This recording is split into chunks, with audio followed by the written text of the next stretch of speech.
জামায়াত সাধারণত কখনো ফুল দিতে আসে না শহীদ মিনারে, এবার আপনারা কি মনে করে আইলেন? এবার রাষ্ট্রীয় আচার হিসাবে এটা আমার দায়িত্ব। এখনো কি জামাত এটা নাজায়েজ মনে করে? আপনি এই প্রশ্ন কেন আজকে করছেন? এই ধরনের একটা পবিত্র মুহূর্তে 52 ভাষা আন্দোলনের পরে বিগত ৭৪ বছরে শহীদ মিনারে পা রাখেনি জামায়াতে ইসলামী, এমনকি দলটির আমির। তবে এবার জামায়াতের আমির ডাক্তার শফিকুর রহমানের নেতৃত্বে ২১-এর প্রথম প্রহরে কেন্দ্রীয় শহীদ মিনারে শ্রদ্ধা জানাতে আসেন নবনির্বাচিত বিরোধী দলীয় চিফ হুইপ নাহিদ ইসলাম সহ আক্তার হাসনাতরা।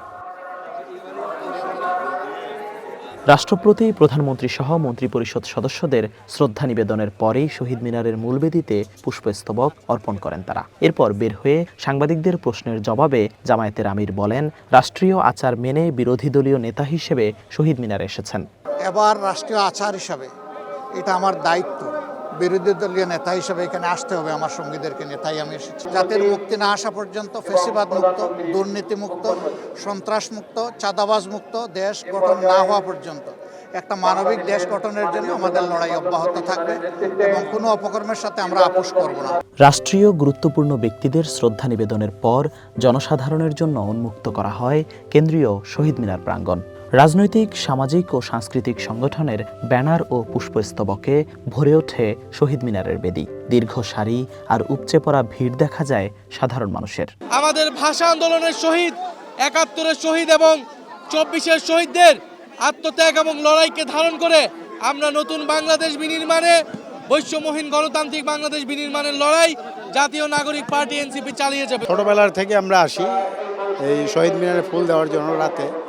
এটা যারা ভাষা শহীদ মৃত্যুবরণ করছে তাদের স্মৃতিচারণের জন্য, ওদের শেখানোর জন্য যে সারা জীবন যাতে ধারণ করতে পারে যে আসলে আমাদের ভাষার জন্য আমাদের শহীদেরা জীবন দিয়েছে, যাতে ওরা শিখতে পারে। তরুণ সমাজ যে ১৯৫২ সালে যে শহীদরা শহীদ হয়েছে ওদের থেকে অনুপ্রেরণা পেয়ে ২৪-এ যে আন্দোলনে যারা শহীদ হয়েছে তাদের সকলের আত্মার মাগফিরাত কামনা করি আমরা।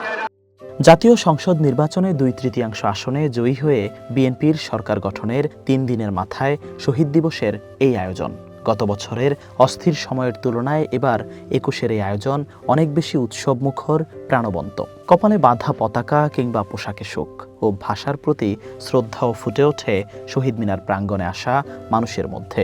শ্রেণী, ধর্ম ও বয়সের বিভেদ ভুলে ভাষা শহীদদের স্মরণে যেন অনেক দিন পরে আবারও বাঙালির মিলন মেলা। একমাত্র আমরা বাঙালি, একমাত্র আমরা গর্ব করে বলতে পারি আমাদের ভাষাটা আমরা প্রাণ দিয়ে রক্তের বিনিময়ে অর্জন করেছি এবং আমরা আমাদের এই ভাষা রক্তের বিনিময় হলেও আমরা রক্ষা করব, জীবনের বিনিময় হলেও রক্ষা করব। আমাদের এই ভাষাটা যেভাবে আমাদের অর্জন করা হয়েছে বিশ্বের সবার কাছে, আমরা কিন্তু সব সময় এই ভাষার জন্যই সব জায়গায় আমাদের মর্যাদা। ২১-এর ভোরে শহীদ মিনারের দিকে খালি পায়ে প্রভাত ফেরিতেও অংশ নেন অনেকে। ১৯৫২ সালের এই দিনে ১৪৪ ধারা ভঙ্গ করে পুলিশের গুলিতে শহীদ হন বাংলার দামাল ছেলেরা। তাদের স্মরণে প্রতি বছর দেশব্যাপী এই আয়োজন চলে। শহীদ মিনারগুলো ভরে ওঠে ভালোবাসার ফুলে। জিহাদুল ইসলাম, ওয়ান নিউজ, ঢাকা।